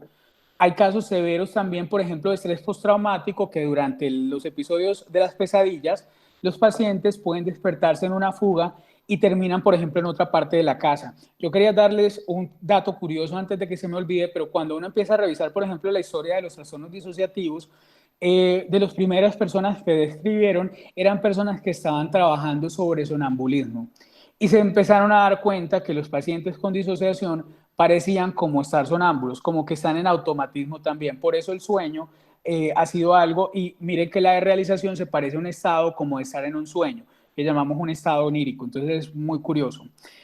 Los niños y adolescentes, pues lo que les decía ahorita, tienen habilidades de fuga más limitadas, tienden a ser más breves y de cortas distancias, pues porque normalmente cuando uno ve a un niño solo en la calle, va a buscar la forma de retornarlo a su hogar o a donde su cuidador principal. Después del episodio, el paciente puede experimentar perplejidad, confusión, conductas de trance, despersonalización, desrealización, síntomas de conversión y amnesia. Eso nos hace necesarios. El paciente presenta todo eso, descartar también episodios epilépticos, porque recuerden que la epilepsia se presenta en periodo posictal, que también puede parecerse a esto que yo acabo de describir.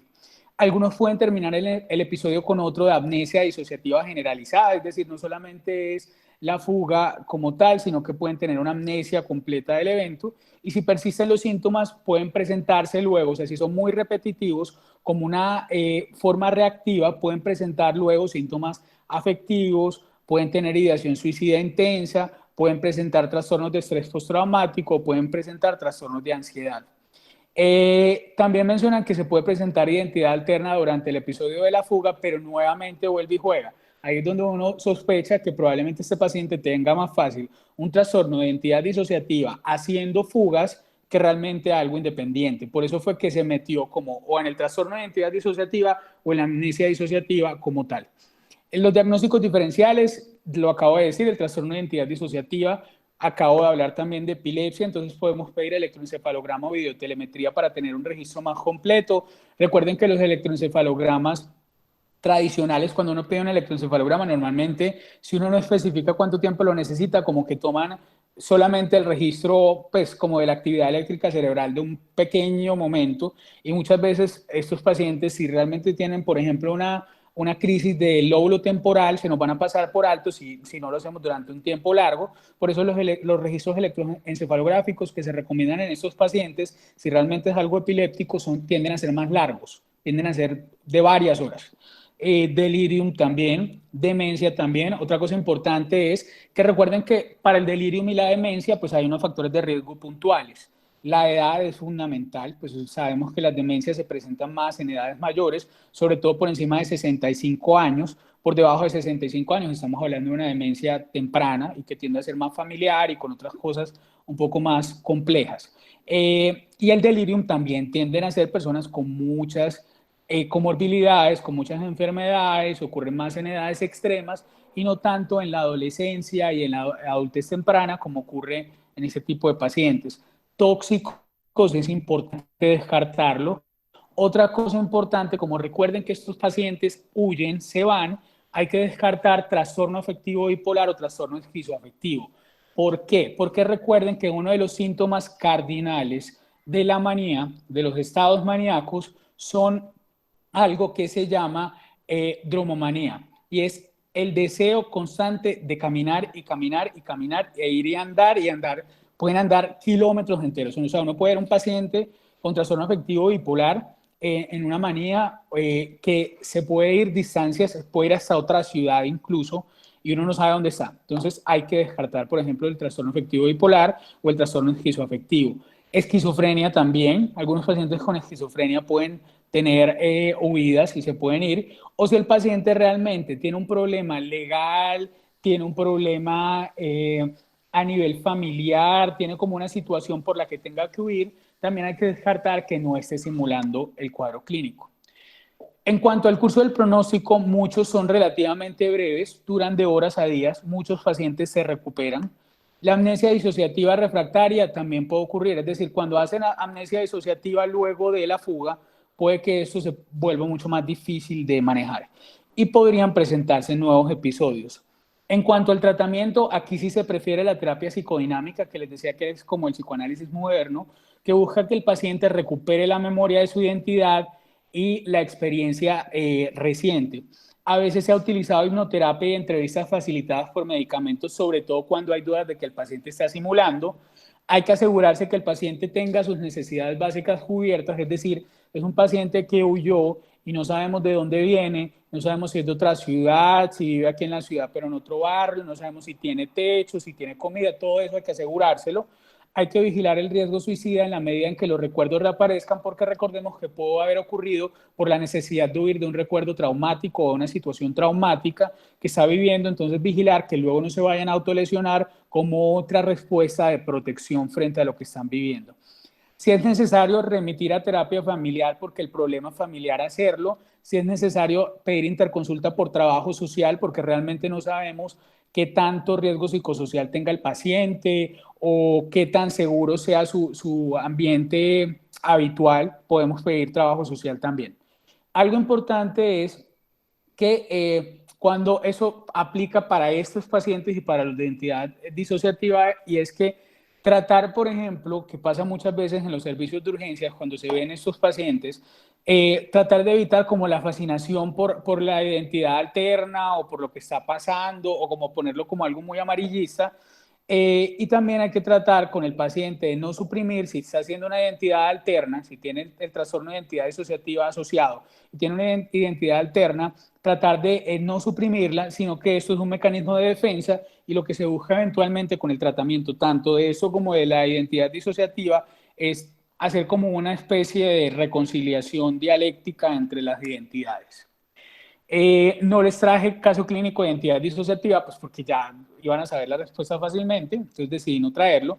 Y además porque, digamos que es de las enfermedades, sobre todo dentro de los trastornos disociativos, como lo que más, digamos, como más taquillero es.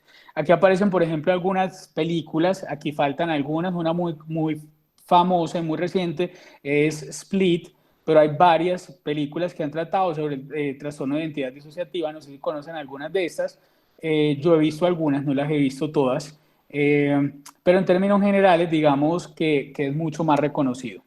El trastorno de identidad disociativa se llamaba antes trastorno de personalidad múltiple, es el más estudiado de los trastornos disociativos y se caracteriza por la presencia de dos o más identidades distintas o estados de personalidad.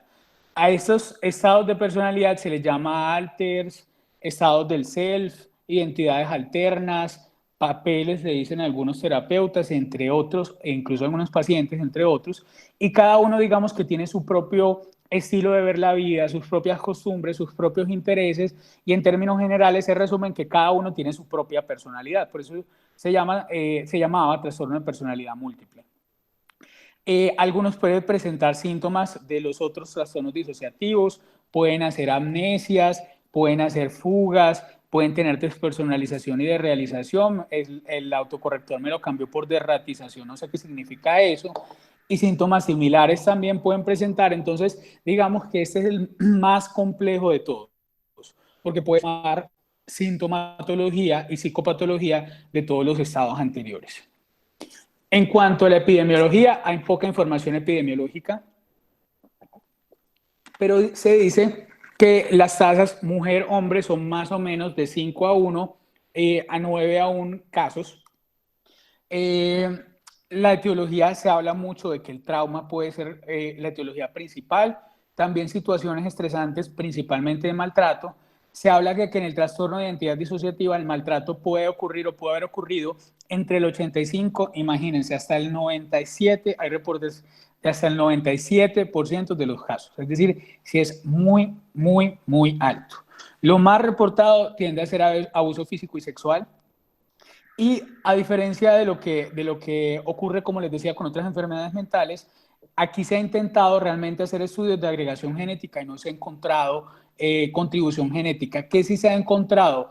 Que puede ser algo mucho más aprendido, como algo más ambientalmente mediado. Es decir, que es más a través del aprendizaje, del maltrato y de utilizar, por ejemplo, la violencia física para manejo de las emociones o de los problemas intrafamiliares. En cuanto al diagnóstico, la característica es la presencia de dos o más personalidades distintas y eso hace que muchas veces se pueda confundir, por ejemplo, con esquizofrenia, con trastorno límite de personalidad o con simulación también. Y hay que indagar siempre por algunos síntomas amnésicos que se pueden presentar, tales como lagunas mentales, experiencia de perder la orientación temporal y pueden tener una marcada amnesia autobiográfica como ocurre en la amnesia disociativa. Por eso les decía que el trastorno de identidad disociativa puede reunir todos los anteriores. Se pueden referir los pacientes, o se tienden a referir a las otras identidades en plural. Pueden hacerlo con adjetivos como, por ejemplo, el cuerpo, la mujer amargada, el serio, o con nombre propio como tal, darle nombre propio. Y eso muchas veces terminan también describiendo que hay conflictos internos entre los alters que tienen estos pacientes. Otra cosa que ocurre es que uno ve que estos pacientes pueden cambiar la forma como se refieren a los demás. Entonces, por ejemplo, al momento de hablar de la esposa del paciente, no habla de mi esposa, sino de la esposa o el hijo o la mamá, y es como si no fueran parte de la vida cotidiana de la persona que padece este diagnóstico. Estos pacientes pueden presentar varios síntomas también de otras enfermedades mentales. Pueden presentar, por ejemplo, síntomas de estrés postraumático, tales como síntomas intrusivos de hiperactividad autonómica, que es el hyperarousal, y también pueden tener síntomas como de adormecimiento y evitación. Pueden tener síntomas somáticos también, como síntomas pseudoneurológicos o neurológicos funcionales y de conversión, episodios de pseudocrisis, síntomas de dolor. Pueden tener también cefalea, dolor abdominal, dolor musculoesquelético o pélvico, que eso se parece mucho al trastorno por síntomas somáticos, como general. También pueden tener síntomas psicofisiológicos, asma y problemas respiratorios, trastornos perimenstruales, síndrome de colon irritable y de vejiga, también vejiga neurogénica se puede presentar reflujo gastroesofágico, quejas somáticas de memoria también, algunos síntomas afectivos como depresión, anedonia, disforia, distimia, pueden tener también la habilidad emocional o cambios afectivos breves, pueden tener conductas autolesivas o pensamientos suicidas y la desesperanza, que sabemos que es un factor de riesgo mayor para consumar el suicidio también. En cuanto a los síntomas obsesivos compulsivos también se pueden presentar, pero tienden a ser muy particulares, porque tienden a ser, por ejemplo, rumiaciones sobre el trauma que vivieron, pensar una y otra vez en el trauma que vivieron. Pueden tener conteo obsesivo o cantar, o pueden buscar también lavarse constantemente para sentir que están limpiando el trauma que les genera malestar, o pueden utilizar, por ejemplo, el chequeo y el orden como para sentir que están organizando un poco más su vida. Entonces los síntomas obsesivos tienden a ser muy particulares y no son tan similares al trastorno obsesivo compulsivo normal. En cuanto a los síntomas en niños, se han descrito en niños y adolescentes, pero tiende uno a ver que cuando hay descripciones sobre estos casos, son los cuidadores quienes los reportan, porque para los niños es mucho más difícil describir que eso está pasando. Otra cosa es que es muy difícil hacer los diagnósticos en niños y adolescentes. Primero, porque no es tan común. Y segundo, porque es muy difícil diferenciar de la imaginación propia de los niños y que a veces ellos pueden tener como una forma de lidiar con las emociones que es a través de los amigos imaginarios. Entonces, es muy difícil hacer el diagnóstico en esta población.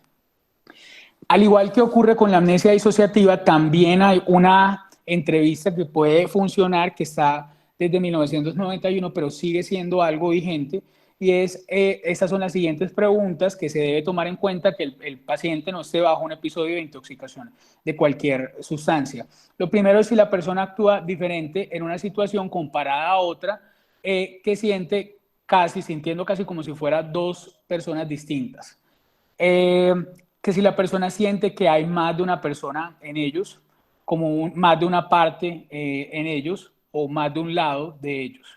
Y que si estas partes tienden a estar en conflictos entre sí. Otra pregunta es si las partes que logra, o los papeles que logra identificar, o las identidades, tienen su propia forma de pensar, de percibir el mundo y de relacionarse como el mundo también, y si tienen sus propias memorias o recuerdos, sus propios pensamientos y sentimientos. Si en algún momento estas entidades toman control del comportamiento del paciente, si ha tenido pensamientos o emociones, o ambos, que vienen de adentro, pero que no puede explicar, que no se parecen a lo que normalmente esta persona sentiría, y que parecieran como si estuvieran por fuera del control de la persona. Eso se llama influencia pasiva. En esos casos, cuando está ese síntoma, siempre hay que pensar también en esquizofrenia, porque recuerden que las experiencias de pasividad antes se les llamaba, antes no se les llamaba, todavía se les llama síntomas de primer orden, pero han perdido, digamos, un poquito de relevancia epidemiológica pero realmente uno sí tiende a ver en la clínica que las experiencias de pasividad son más propias de esquizofrenia, por ejemplo, que de psicosis en otros trastornos mentales. Otra cosa importante que preguntan, la sexta pregunta, es si alguna vez has sentido que tu cuerpo se ha comprometido en comportamientos que no parecen estar bajo tu control. Otra pregunta que hacen es si alguna vez has sentido que lucha en contra de otra parte de ti que pareciera querer hacer o decir algo que realmente la persona no quiere, si la persona se siente como si estuviera bajo presión o bajo la fuerza de algo interno y que lo intenta detener constantemente de hacer o decir algo. Si ha escuchado voces, sonidos o conversaciones en la cabeza, que era algo un poquito de lo que hablaban ahorita, que nuevamente hay que descartar también episodios psicóticos asociados y que parecieran estar discutiéndole a la persona como tal. Eso es muy de síntomas de primer orden y si aparece, siempre lo primero que hay que hacer es descartar trastornos psicóticos.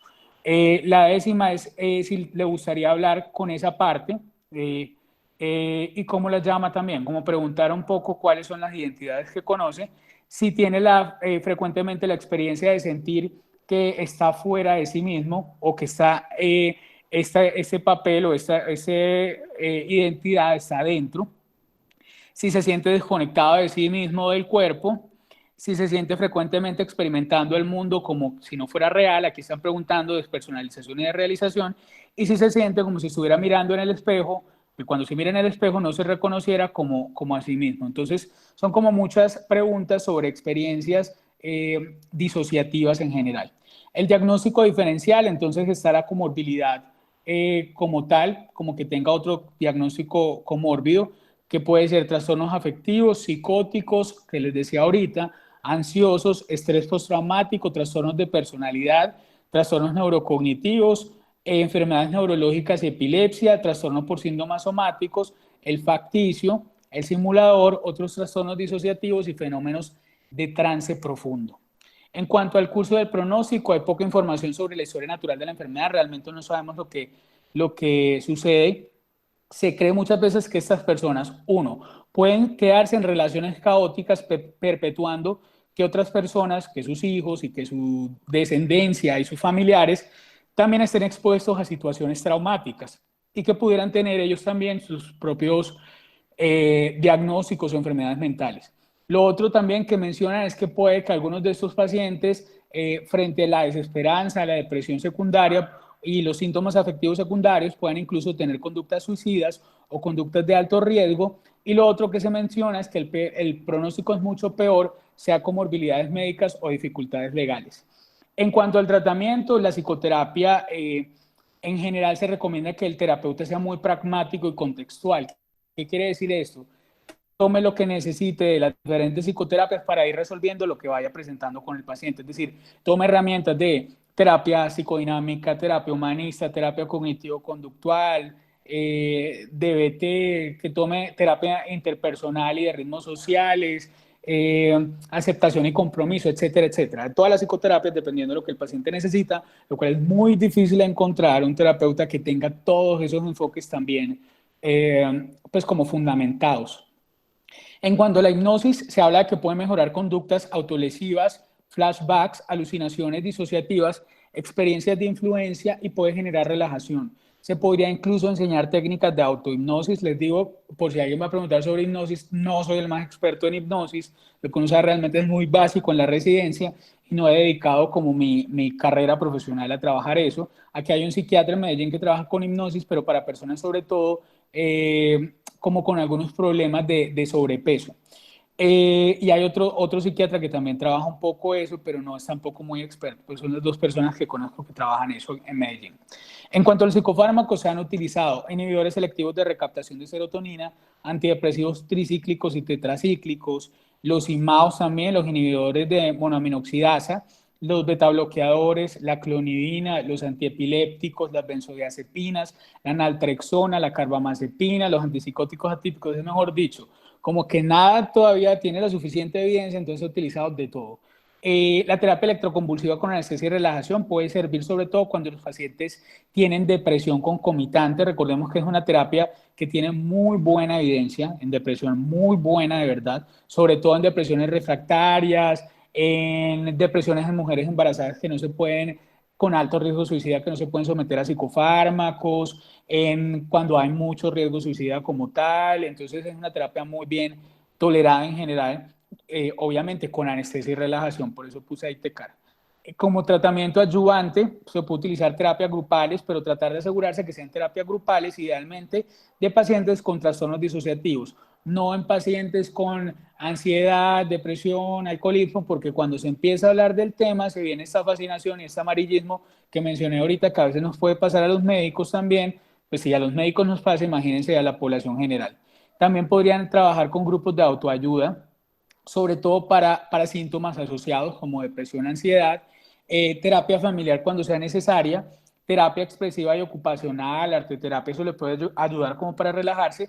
Y si hay trauma como tal y estrés postraumático, en estrés postraumático, recordemos que las psicoterapias que más evidencia tienen son terapia de exposición prolongada y una que se llama EMDR, que se llama terapia de movimientos, de desensibilización de movimientos oculares rápidos, que es la EMDR, podría ayudar también. En cuanto a los medicamentos, entonces se ha utilizado un poco de todo. Como les dije, los ISRS se han utilizado y no hay ninguno preferido, excepto si hay síntomas obsesivos, que siempre va a ganar el Luvox. Cuando tenemos un paciente con TOC, la fluvoxamina y la clomipramina, pues el anafranil son los medicamentos que más evidencia tienen por encima de cualquier otro. Para los síntomas somáticos, también podrían funcionar los ISRS. Los inhibidores de monoaminoxidasa casi no los utilizamos porque requieren un monitoreo muy constante de la función cardíaca y recuerden que hacen interacción con muchos medicamentos, sobre todo con los medicamentos que son como el jamón, como esta comida que lleva mucho tiempo procesada, pues estos quesos que llevan mucho tiempo procesados, algunas carnes frías también pueden hacer interacciones, pueden generar un síndrome serotoninético. Terapia electroconvulsiva con anestesia y relajación, como les mencioné, más en depresión refractaria. Estabilizadores del ánimo pueden servir mucho también en pacientes incluso con trastorno de estrés postraumático y con ansiedad. Dentro de esos, los que más se han estudiado son el divalproato o el ácido valproico y la motrigina también. Benzodiazepinas también se pueden utilizar. Y si la persona tiene problemas de insomnio, se puede utilizar trazodona. La mirtazapina, pues no me parece tan buena idea para insomnio, pero aquí la mencionan. Los antidepresivos tricíclicos, lógicamente tomando en cuenta los efectos secundarios. Neurolépticos, sobre todo, mejor antipsicóticos de segunda generación que neurolépticos por los efectos secundarios también. Mencionan también los zetas, pero también con mucho cuidado, e incluso anticolinérgicos. Y para pacientes con adicciones, la naltrexona tiene algo de evidencia.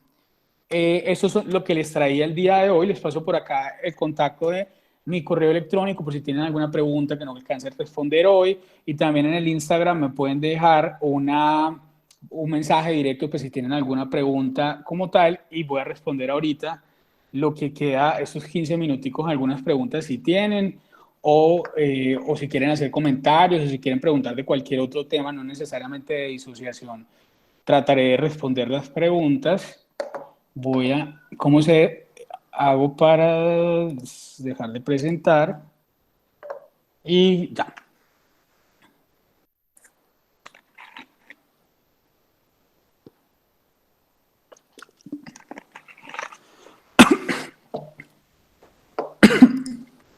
Por acá dijeron gracias, con muchísimo gusto.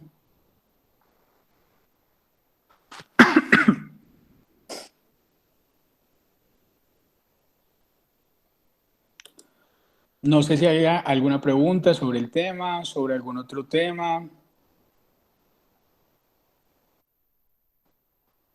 Con muchísimo gusto, Jessica. Cuando la persona tiene trastorno de identidad disociativa, recuerda lo vivido por su otra personalidad o lo vive como un tercero y no tiene control de sus acciones o discursos. Se pueden presentar las dos situaciones.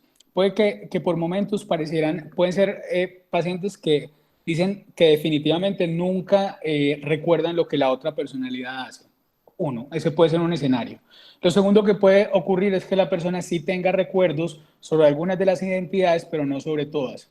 O tercero, puede ocurrir que la persona sí tenga recuerdos sobre lo que ocurre en general, pues como con las otras identidades. Se pueden presentar los tres escenarios. Precisamente cuando hablan de conflictos alter egos, digamos así, interalters, interidentidades, es precisamente porque la persona alcanza a tener algo de memoria frente a eso. Y lo que uno tiende a ver es que las identidades o los alters tienden a ser muy diferentes entre sí. Entonces sí pueden recordar lo que sucede y generarles incluso disconfort cuando están en la personalidad contraria. Por acá mencionan cuáles serían las características de demencia y delirio, menciona mucho como diagnóstico diferencial. Una cosa importante, recuerden que delirio con O al final es igual a ideas delirantes, es un síntoma. Cuando hablamos de delirium, es el mismo síndrome mental orgánico, trastorno mental orgánico, y que tiene muchos sinónimos y son dos cosas diferentes. Entonces, lo primero es, recuerden que las ideas delirantes hacen parte de los síntomas psicóticos y que se pueden presentar en diferentes enfermedades mentales. Las ideas delirantes tienen 5 características, casi todas tienen la misma letra para empezar, para que no se les olvide, son invasivas, la persona no tiene insight, no son posibles, o sea que son implausibles, son muy recurrentes y la persona termina actuando esta idea que tiene que no se ajusta a la realidad. Entonces, por ejemplo, la paranoia es un delirio o una idea delirante de que algo malo me va a pasar y que me van a matar. O, por ejemplo, cuando a una persona se le mete la idea delirante de que vienen los extraterrestres por él o que es la Virgen María, esos son ideas delirantes o delirios. El delirium es un trastorno neuropsiquiátrico que se caracteriza por síntomas en la esfera mental secundarios a una enfermedad médica general. Es lo que ocurre, por ejemplo, en personas muy viejitas, muy enfermas, cuando supongamos la someten, por ejemplo, a un procedimiento quirúrgico mayor o tienen una infección urinaria o pueden hacer, por ejemplo, un accidente cerebrovascular y de manera abrupta cambia su estado mental. Entonces, ¿qué presentan? Lo primero que uno tiende a ver, o una de las características principales, es que pierden como la capacidad de tener una conciencia conservada, que eso en realidad se llama el awareness, y son pacientes como perplejos, y que además se altera la memoria, el lenguaje, pueden tener síntomas psicóticos, y una de las características principales es que fluctúan. Entonces uno ve el paciente y en algún momento, es muy curioso porque cuando uno nos pasaba de residente y luego le pasaba a los internos cuando nos tenían que entregar el paciente, es que el paciente fluctúa. Entonces cuando el residente o el interno va y lo ve, el paciente está súper perdido, súper ido. Y cuando uno va y lo ve, el paciente está normal. Eso es fluctuación en el estado de conciencia. A diferencia de las demencias, en las demencias son mucho más progresivas. Deben pasar 6 meses con cambios en funciones mentales superiores, que son memoria, función ejecutiva, praxias y lenguaje. Y no tienen tan comúnmente esta fluctuación en el estado de conciencia. Uno tiende a ver que los pacientes con demencias se tienden pues como a ir deteriorando con el tiempo en la mayoría de demencias, claro que cada una es distinta, mientras que el paciente con delirium, cuando uno resuelve la causa, por ejemplo, si fue la infección urinaria, uno la resuelve, o si fue un trastorno hidroelectrolítico, uno lo resuelve, el estado mental puede mejorar. Una salvedad, a pesar de que realmente el tratamiento del delirium es a través de la resolución de la causa médica, sí hay que darles psicofármacos porque de lo contrario las alteraciones cognitivas se pueden volver permanentes e incluso el paciente puede desencadenar una demencia posteriormente. Y otro dato también que es importante que tengan en cuenta es que uno no puede hacer el diagnóstico de demencia si el paciente está en delirium. Primero tenemos que sacarlo del delirium, luego vigilar sus respuestas cognitivas, hacerle un seguimiento para realmente concluir que la persona estaba haciendo una demencia como tal. No sé si tengan alguna otra duda.